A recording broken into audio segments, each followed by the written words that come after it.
Yo, kings and queens, once again, it is on. It's your favorite couple, Norris and King, man, and we want to welcome you to another edition of the Nubian Navigation Podcast. Welcome. Yeah, once again, we want to thank all the listeners for the love and the support on the podcast. Man, we greatly appreciate you guys. Thank you, and thank you. Thank you. All right, baby, so what we talking about today? Let's talk about sex, baby. Oh. Let's talk about you and me. Hey. So it's been a while since we heard from me. You heard from us, should I say. And we know we all quarantined in the house. And so there's a lot of probably, practicing on procreating right about now. So you guys can make all of those beautiful black babies, right? And so even if you don't want children, we just want to talk about sex. Period. Right? We know you're doing it. You should be doing it. It's going right? down. Okay. So, is sex important in a romantic relationship, dear? Ooh, hell yeah. That's definitely vital. I mean, the word romantic has something to do with sex. I don't care what nobody say. After we done kissing and hugging and, rubbing on each other, I mean, that kind of leads us to the main event. You know what I'm saying? So I definitely think sex plays a huge part, especially when it comes to dealing with everyday life and as a stress reliever. Like sex is definitely important in every romantic relationship. Right. So studies show that there's a connection between frequent sexual activity and overall well-being. What does that mean? That means sex has many benefits, like it improves your self-confidence. It increases bonding in your relationship. It relieves stress, boosts your immune system. Fight off this corona by having sex, right? Right. It's an exercise. It improves your heart. For those at risk of heart disease, it'll boost your cognitive function. We don't want to end up with dementia later on in life, right? Mm-hmm. It even gets rid of headaches. That's crazy. So it has many physical and psychological effects like afterglow. You ever heard somebody say, after you get something like, oh, bro, you look different. Yeah, man. You look good out here. Definitely, man. You definitely get that. They see how you walking across the street. They see you just glide a little differently. You know what I'm saying? You a little smoother. You're a little easier going. You're a lot nicer to people. You know what I'm saying? So it definitely has its benefits psychologically. I'm sorry, I just have to get off topic a little bit because you said you're nicer to people. Women, we always say that like, oh man, she need to get some. She is being a big BI. Yep. So if you feel yourself getting a little irritable, maybe you need to bond a little with your mate, right? Or find a mate to bond a little. So they say like for men, sex is the most important thing. It's primal basically. You guys choose a woman for sex and then end up falling in love with her. But women, we're like totally opposite. We choose a man for the thought of like they might be the one that we love and we feel, and then we end up enjoying sex with them. So it's like men focus on sex and then women focus on love. You agree with that? I definitely do. That's a fact, and like we see you in the club, we see you in the grocery store, wherever we meet you at, wherever we pick you up at, I'm gonna tell you, man, we're definitely looking at you like a piece of meat. Like let's not play with this thing. Ain't nobody looking at you like, ooh, I hope she's smart. I mean, we hope you smart, but your body banging right now. So we're definitely thinking about the possibilities of being in the bed with you. So that kind of gets our feet moving to your direction. That gets us to open our mouth. The only thing we try not to do is try not to let that come out initially, especially when we first meet you. But I definitely agree that sex is the number one thing on our mind when we're trying to holler. Okay. For sure. So let me ask you this, baby. Should you have to ask your mate for sex? You think that's appropriate? I would definitely hope that no one has to ask. I don't think you should have to. I know, out there's this thing that they say when, you're married, that's my body, that your body belongs to me. So if your body is mine, do I have to ask you to take it or to play with it or, touch it, feel it? I don't think that you should have to. I feel like that should be a given. But I don't want to confuse that with people thinking that you don't have the ability to say no. Because if I don't want to, it's not going to be enjoyable for you either if I'm not into it, right? Facts. And so you might as well, no, you shouldn't have to ask, but you should have some type of communication that says, all right, it's go time. That's or, right. Maybe you have a thing that says, all right, it's a no time. Like, don't even try me today. That's right. Yeah, I agree. And, I don't think so. I definitely agree with you. I don't think that you should have to ask for it. I think that y'all should get to a point to where y'all can look at each other or touch each other a certain way or just know what time it is. You're like, I gaze into your eyes and I bite that lip and you already know what time it is. You already know I'm ready to chow down. You already know I'm ready to attack you. So let me ask you this. How does your partner know when it's time for that action?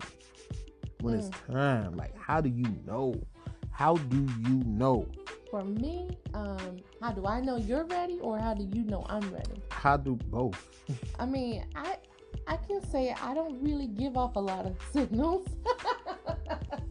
Facts. I just, I want to say I'm pretty open book until it's no time. Like, don't you dare touch me. If I don't like you today, don't even think about it. But yeah, so I'm pretty open to any time. You know what I mean? You. I know for me, man, I get real touchy feely. I start hugging you a little more. I start kissing you a little more. I start rubbing on you a little bit more, and those are my signs. Those are my cues that, hey, look, it's got to go down today. Okay. It's definitely got to go down. So somebody knows that you're ready if you become touchy-feely. And then, how often are you going for it? Like you being the aggressor to say, all right, it's go time. It's go time. Oh, man, it all depends on, it all depends on the mood. Like, if we know it's been a minute, or if we know it's been stressful, or if we know that we feel it. I mean, you just kind of know when it's time. You kind of know, and then you just go down your cue list. You go down the things that you do when it's time. So how often, should somebody have sex? I think as often as you want as a couple. There's no limit, there's no minimum. So definitely, as often as you can, as often as you want to, as often as your partner wants to. If your partner is just freaky like that and she want it or he want it every 5, 10, 15 minutes or every day at 2-3 times a day, then if you're physically capable of doing that, then y'all go for it, man. Oh, okay. Well, they did say that the more sex you have, the better quality of the sex increases your happiness.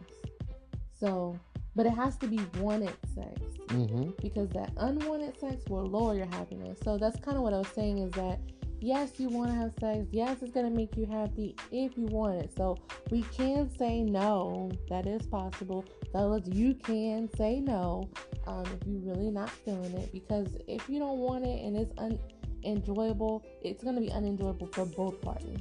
I agree, but it's kind of hard for a dude to say nah. You know what I'm saying? Have you ever said nah? Nah, I don't think I ever said nah. Have I? Yeah. Okay. I'm tired. Well, I think those are, Remember when you had the flu and you was all laid up in the bed and you was sick and you was, well, I had the flu. Yeah. You was sweaty. Yeah. You was like, well, I had the flu, but if you wanted that flu, I could have gave you that flu. Oh, okay. But no, like seriously, it's fellas. I mean, if you ain't feeling it, you should definitely speak up on that. I mean, it don't make you soft, it don't make you weak, but you should definitely be open and honest with your girl, man, and just let her know, hey, tonight ain't the night. I ain't feeling it. Right. I mean, sometimes it's, not how much you have, but what kind of sex you have.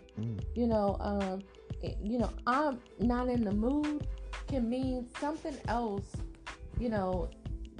Maybe you're not in the mood for that kind of sex. Doesn't mean you don't want to have sex. Maybe like, oh, baby, I'm not in the mood. Maybe that just means like, I don't want all that rough play. I don't want to be doing it for hours. I don't want all that action. Maybe I just want to just hit it and quit it.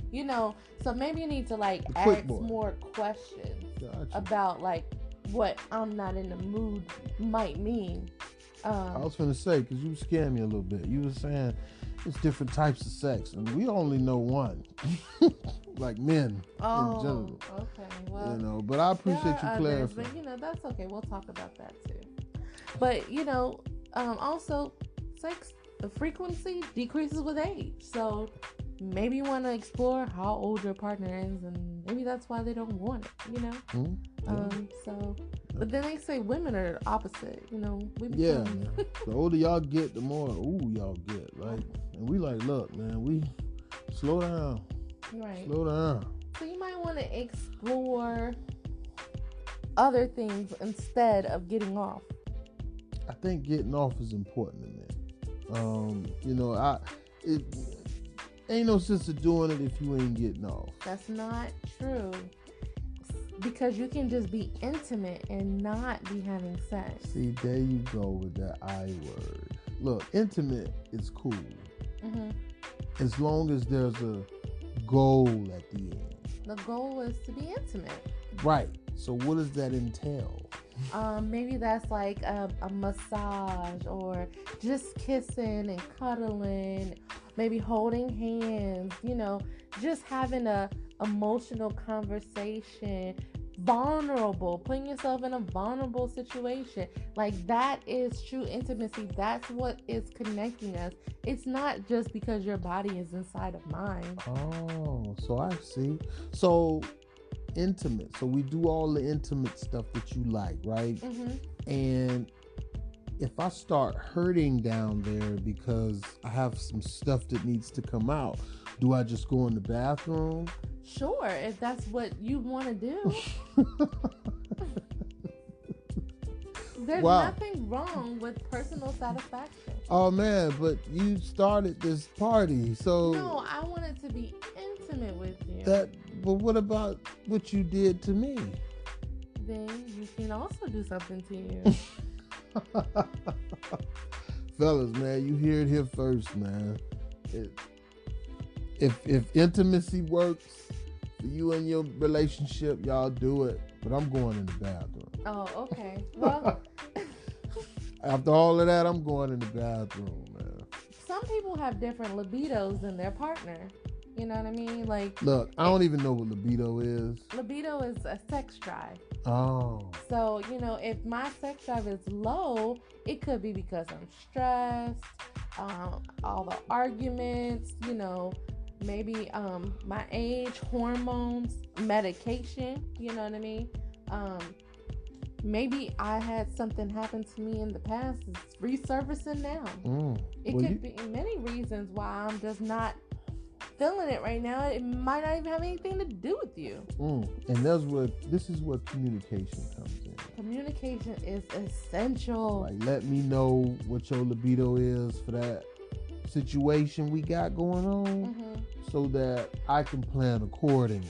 And you know what I like to do when planning accordingly is take a vacation. Oh man, vacation sex is the best. So if you're like not having great sex, not being intimate, connected, and you're like, I don't know what's wrong with my libido, change the scenery will change your life. It will. That's right? a fact. It will reignite that spark. I agree. Ain't no argument there. That's for sure. So since we talking about libido and all of that, so what turns you on or off before sex? I am a weirdo. The things that turn me on are deep conversation. I like to talk about stuff that has nothing to do with anything else. Like how many stars are in the sky? Why is the sky black? Do you want to go to Jupiter one day? Do you believe in aliens? Stuff that you like has no purpose in real life. I also love it when my man is sleeping. That's a fact. I'm like, ooh, you over there snoring? I don't know Let me jump on you right now. I don't know what's sexy about snoring, but hey, man, it works over here. I don't know. Maybe it's just like that trust, that vulnerability, that just like definitely vulnerable. You just laying there looking like a piece of meat. Mm-hmm. Yeah, I'm the complete opposite. I don't want to talk about nothing. I have one thing on my mind, and a conversation is the furthest thing from it. And we can talk 30 minutes before time and all of that, and that's cool. But when it's go time, let's keep the conversations at a minimum. Like let me talk to you 30 minutes before, that way you up there. And then, once we go to wherever we going or start doing whatever we need to do, the whole foreplay boy that works for me, and we can put things together, So I try to do what she wants first in terms of communicating and talking and all of that, But yeah, that would be a turn off for me, talking.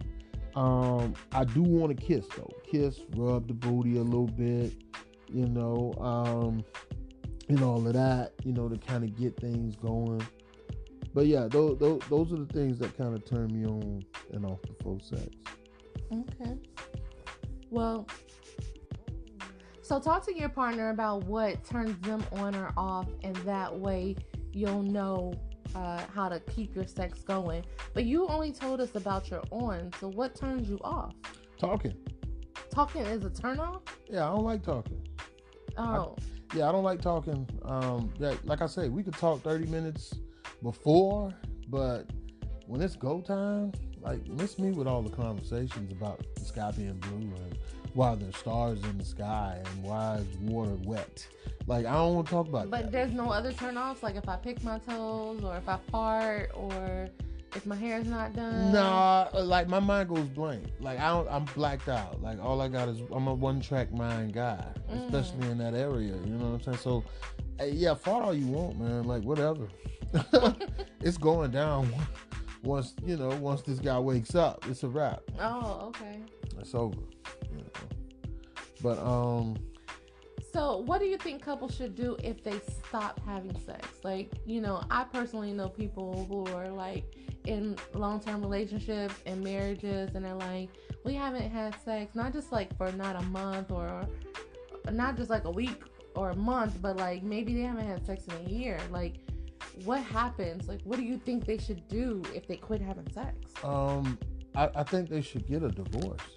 Huh? That's divorceable? No, I mean, they definitely need to get some help. Okay. They definitely need to get some help. I won't say divorce, but they definitely need to rethink how they're gonna work through stressors that will occur in their marriage.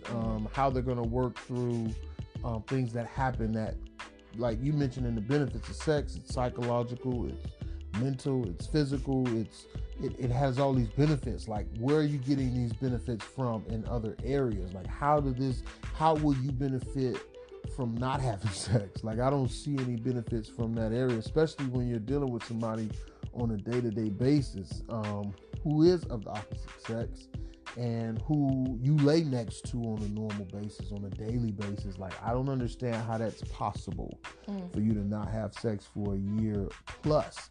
And continue to still be in love with that person, to continue to be able to connect with that person on an intimate level, because at that point y'all just roommates.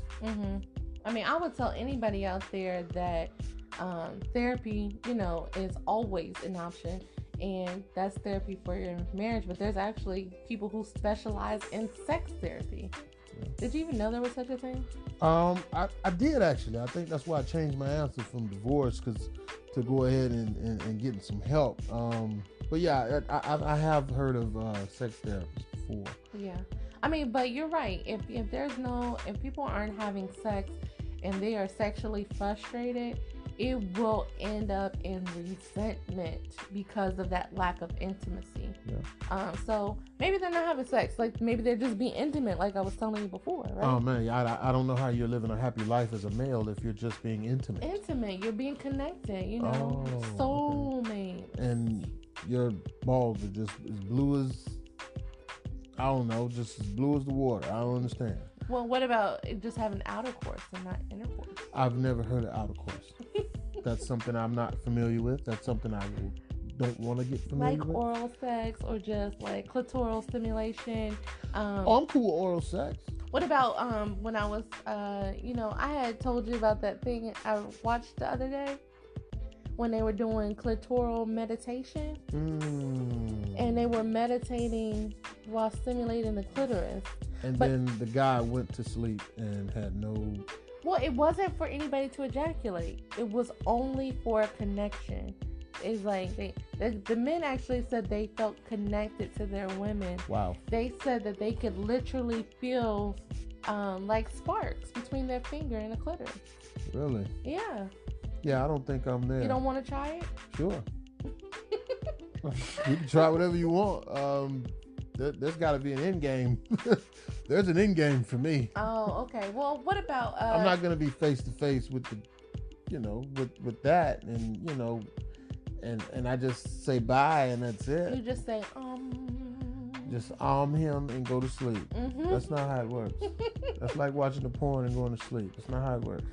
Well, do unto your partner as you would like them to do unto you, right? Okay. See, and that's a great point.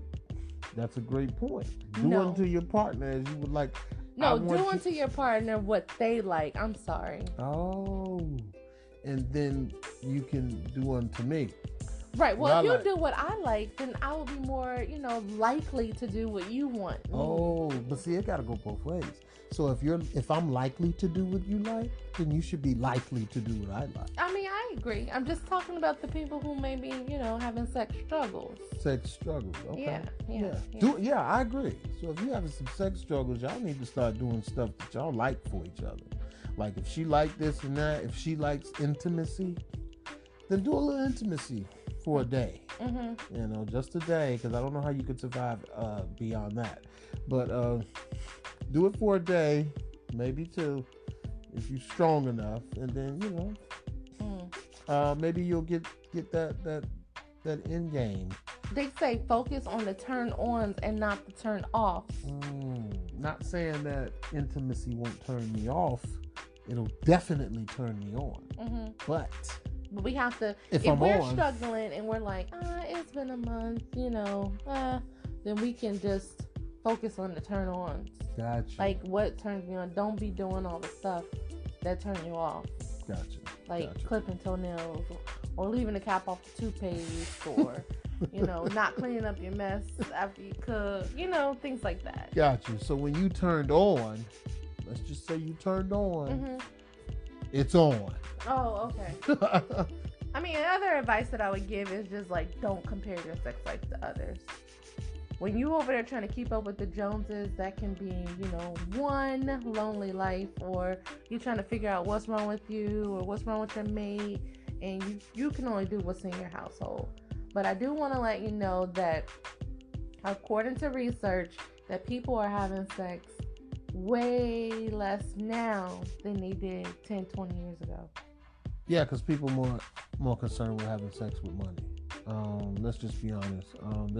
The focus is different. It's not really on family. It's not really on family development.